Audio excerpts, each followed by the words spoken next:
Ошский технологический университет, гуманитарно-технологический колледж, кафедра геология, природопользования и безопасность.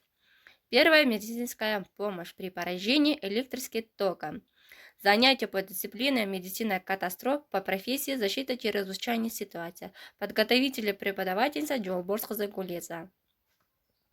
Электричество окружает нас повсюду. Без него сложно представить существование современного человека.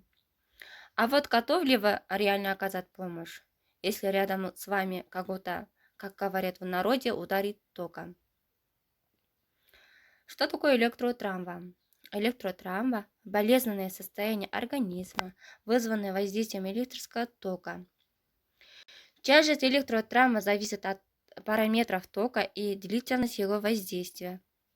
Основную опасность при электротравме представляет не ожог, а физиологические нарушения, связанные с происхождением тока через жизненно важные органы. Первая помощь. Первая помощь при поражении электротоком должна быть оказана незамедлительно, непосредственно на месте происшествия.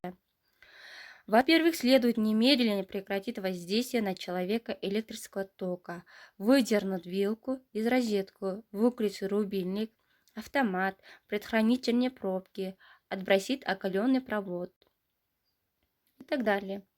В момент отключения тока следует предусмотреть страховку пострадавшего от падения, если поражение электрическим током произошло на высоте. Пока напряжение не снято, вы тоже можете пострадать при прикосновении к пострадавшему. Воспользуйтесь изолирующим материалом, сухими резиновыми перчатками, чтобы оттащить пострадавшую сторону, или деревянной палкой, чтобы отшвырнуть оголенный провод.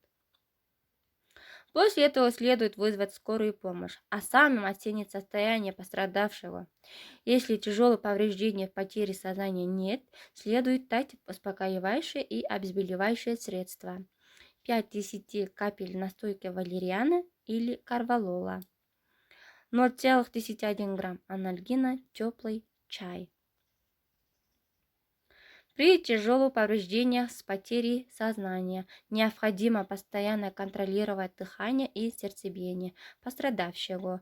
В случае остановки сердца нужно немедленно или не секунду начинать искусственное дыхание, рот в рот и непрямой массой сердца. Иногда сердечную деятельность удается восстановить резким ударом ладонью по грудине. При остановке сердца производит одновременно и искусственное дыхание наружных массах сердца с частотой 60-70 в минуте.